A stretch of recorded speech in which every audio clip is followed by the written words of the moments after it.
காலையில இருந்து வீரப்பன் மகள் வந்து தர்மபுரியில கூட வந்தாங்க அப்படின்னு யார் சொல்றா? அரசியல் கட்சி தலைவரை நீங்க எல்லாம் இப்படி பேசலாமா? ஒரு அரசியல் கட்சி தலைவரை, மக்களால் நேசிக்கப்படக்கூடிய இவ்வளவு பேர் மதிக்கக்கூடிய ஒரு தலைவரை நீங்க எல்லாம் இப்படி பேசலாமா? இப்படி நடத்தலாமா? அதனாலதான் நீங்க என்ன மதிச்சீங்க? என்ன பேசிட்டேன்னு சொல்லுங்க. நீங்க ஏதோ ஒரு பெண்ணை அப்படியே தூக்கிட்டு போய் நான் வன்முணர்வு செஞ்சு கதற அப்படியே வன்முணர்வு செஞ்சு விட்ட மாதிரி நீங்க பண்ணிக்கிட்டு இருக்கீங்க. ஒரு நடிகை இவ்வளவு காலம் இருந்து அது வந்து தெருவா ஒவ்வொரு தடவையும் என்ன அசிங்கப்படுத்திருக்கும் போது நீங்க எல்லாம் அதை ரசிச்சுட்டு தானே இருந்தீங்க. ஒரு தடவை கூட நீங்க கேள்வி கேட்கல. என்னதான் உங்க பிரச்சனைன்ட்டு. திருமணம் ஆயிடுச்சு, குழந்தைகள் ஆயிடுச்சு, இவ்வளவு பெரிய மக்கள் முன்னாடி தினம் பேச்சுக்கு ஒரு மகனை ஒவ்வொரு மக்களுக்கு பிரச்சனையிலும் நிற்கிறவனை நீ இப்படி தினம் கவலைப்படுத்திருக்கீங்கன்னு யாரும் கேட்கல. நீ விரும்பி தானே நீங்க உற வச்சுக்கிட்டீங்க. அப்புறம் எங்க அதுக்கு என்ன பிரச்சனை? அதில் பிடிக்கல, பிரிஞ்சு போயிட்டீங்க. 15 வருஷம் ஆயிடுச்சு. எனக்கு கல்யாணம் ஆகியே 14 வருஷம் ஆயிடுச்சு. இதை யாரும் கேள்வி வைக்க மாட்டீங்க. உங்களுக்கு இதுல முகம் சுளிக்க வந்துருது. அந்த முகத்தை ஒரு தடவை காட்டுங்க, எப்படி இருக்குன்னு பார்ப்போம். அப்ப 15 வருஷமா என்னை பழி போட்டு அவமானப்படுத்துறீங்க. கோதரி திங்கிரியில எல்லாரும் என்னை என் குடும்பத்தை, என் பிள்ளைகளை, என் மயன் பெரியவனுக்கெல்லாம் நல்லா விவரம் தெரிஞ்சிருச்சு. இதெல்லாம் அவன் பார்த்தானா, அவன் நண்பர்கள் பார்த்தா என்ன ஆவாங்க? அதுல உங்களுக்கு முகம் சுளிக்க மாட்டேங்குது. கேவலப்படுற, அவமானப்படுறவன் சீமான், அவன் குடும்பம், அவன் பிள்ளைகள்னா என்னை சுத்தி நிற்கிறேன். இந்த என் மகன் நிற்கிறான். இவன் என்ன நினைப்பா என்னைய? அதெல்லாம் உங்களுக்கு அவமானமா இல்லையே, கேவலமா இல்லையே? அந்த முகத்தை ஒரு தடவை காட்டு பார்ப்போம் எப்படி இருக்குன்னு. அதே என்னைய சொல்லும்போது சிரிக்குது முகம், நாங்கள் என் ஆதங்கத்தை சொல்லும்போது அப்படி சுளிக்குது. என்னையா உனக்கு வந்துருச்சு? இந்த திமுக இருக்க ஒரு தலைவன் இதை பத்தி பேச தகுதியோட இருக்குன்னு சொல்றான். ஒருத்தன் சொல்றா பார்ப்போம். ஒரு தலைவன். பாலியல் குற்ற வழக்கு, என்னையா குற்ற வழக்கு? என்ன பாலியல் குற்றம் நிரூபிக்கப்பட்டிருக்கா? விரும்பி வந்து உர வச்சுக்கிட்டு போனவ அவ சேட்டை பண்ணிட்டு அலையக்கூடாது. முகம் சொல்லிச்சா சுழிச்சுக்கிட்டு எனக்கு என்ன? எவன் சொல்றான்? காலங்காலம் அதை பேச்சுக்கிறவன். இந்த திமுக அல்லக்கை பயில இந்த வாடகை வாய் நாய் பேசிட்டு வேற பேசுவான்.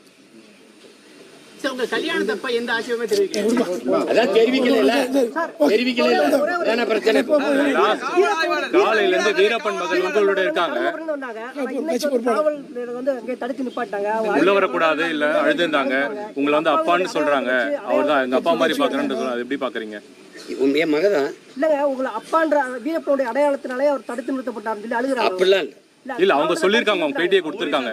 அவங்க அப்பான்ற பேர்ல அடையாளத்தால உள்ள விட மாட்டாங்க அப்படின்ற ஒரு பேட்டியை கொடுத்திருக்காங்க. அது மட்டும் இல்ல, முத்தவர தாட்ட துருவம் உள்ள விடல அடையாளம் மட்டும் தடுக்கிறாங்க. இல்ல, அவங்க வந்து அழுதாங்க. அவங்க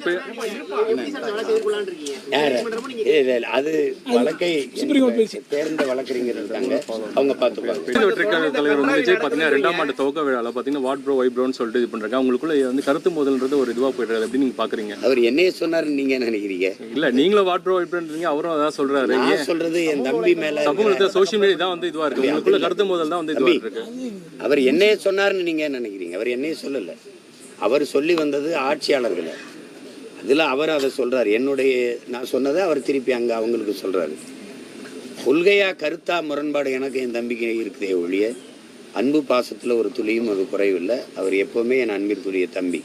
அரசியலாக அவர் வேறு தளத்துக்கு நின்றுட்டார், நான் வேறு தளத்தில் நிற்கிறேன். நான் வந்து பெரியாரை ஏற்கலை, அவர் பெரியாரை கொள்கை தலைவராக ஏற்கிறார். அதில் 2 பேருக்கும் வேறுபாடு இருக்குது. அது அதை போய் லாஸ்ட் ஒன் சார் 2026 சட்டமன்ற தேர்தலில் டிவிக்கோட கூட்டணின்றது எப்படி? சம்மன் அளிச்சா இதே போன்ற முழு ஒத்துழைப்பு தருவீங்களா? சார் லாஸ்ட் ஒன் சார் சீமான் சார்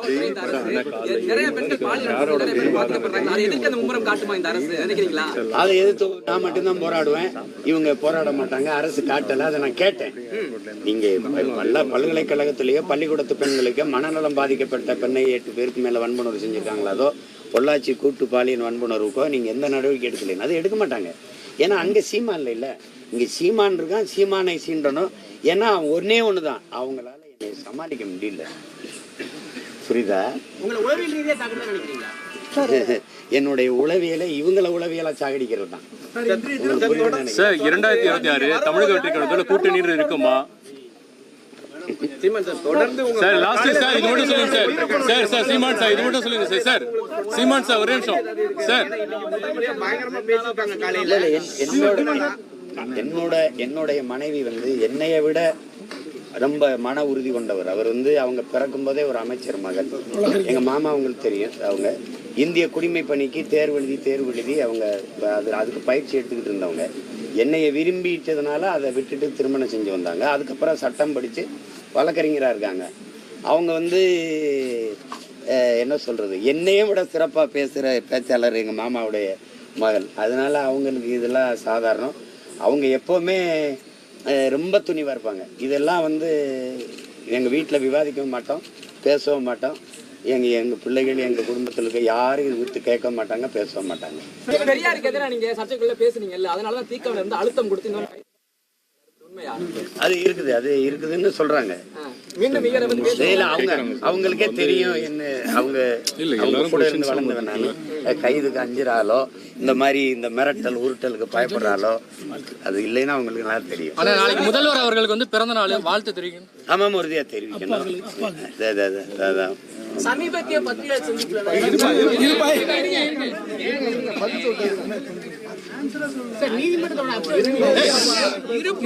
ஒன்னு சொல்லுங்க. பிறந்த நாளுக்கு வாழ்த்து. ஆமாம்மா, உறுதியா அது அறிக்கையாகவும் கொடுப்பேன். அது இப்ப நேரம் ஆயிடுச்சு இல்ல. மாண்புமிக்க தமிழக முதல்வர் அப்பா ஸ்டாலின் அவர்களுக்கு என்னுடைய அன்பு நிறைந்த இனிய பிறந்தநாள் நல்வாழ்த்துக்களை தெரிவிப்பதில் மகிழ்கிறேன். வேற ஏதாவது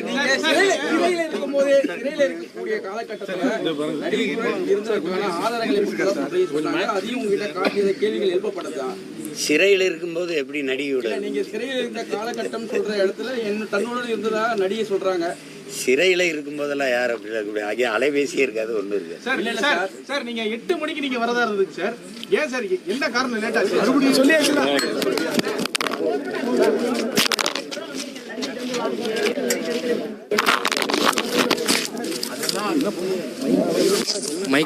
உறுதிப்படுத்தாம அதை பதிவு செஞ்சிருக்க கூடாது. அதுக்கு தான் நான் உச்சநீதிமன்றம் போக வேண்டிய தேவை வந்தது.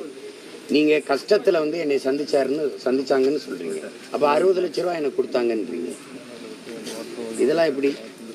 அப்புறம் 50,000 என்கிட்ட வாங்கினாங்கன்றீங்க. கஷ்டத்துல இருக்கிறவங்க எனக்கு எப்படி 60 லட்சம் கொடுக்க முடியும்? 60 லட்சம் கொடுத்தேன்னா முதல் புகார்ல ஏன் அதை பதிவு செய்யல? நீங்க திருமணம் ஆச்சுங்கிறீங்க, முதல் புகார்ல திருமணம் ஆச்சுன்னு சொல்லியிருக்கணும். 7 முறை கருக்கலைச்சிருக்கோன்றீங்க, 7 முறை கருக்கலைச்சோம்னு சொல்லியிருக்கணும். அப்போ 60 லட்சம் என்ற பணம் வாங்கினாங்கன்னு அதுலேயும் சொல்லியிருக்கணும். அப்புறம் 2வது குற்றச்சாட்டுல சொல்லியிருக்கணும். இல்லை, 24 தேர்தலில் வரும்போது நீங்கள் உட்காந்து வீரலட்சுமிக்கு பக்கத்தில் உட்காந்து பேசுது அதை பேசுறீங்க. இப்போ இந்த நாடகத்தின் திரைக்கதை ஆசிரியர்கள் யாருன்னு உங்களுக்கு தெரியும்னு நான் நினைக்கிறேன். இப்போ இது நினைச்சு பேசும்போது இது எப்படி எடுத்துக்கிறது? இப்ப காதலிச்சு பிரிஞ்ச ஒருத்தர் வந்து உங்களை பழி வாங்கலாம்னு வச்சுக்கலாமா? அப்படிதான் அதான் நடக்குதா? இது காதல்னு ஒன்று இருந்தா, காதலிச்ச ஒரு பெண் உலகத்துல யாராவது காதல்னு ஒன்று இருந்தா இப்படி முச்சந்தில நின்று இப்படி கத்திட்டு யாராவது இருப்பாங்களா? இது காதலா கன்றாவியா? பேசுகிறேன்.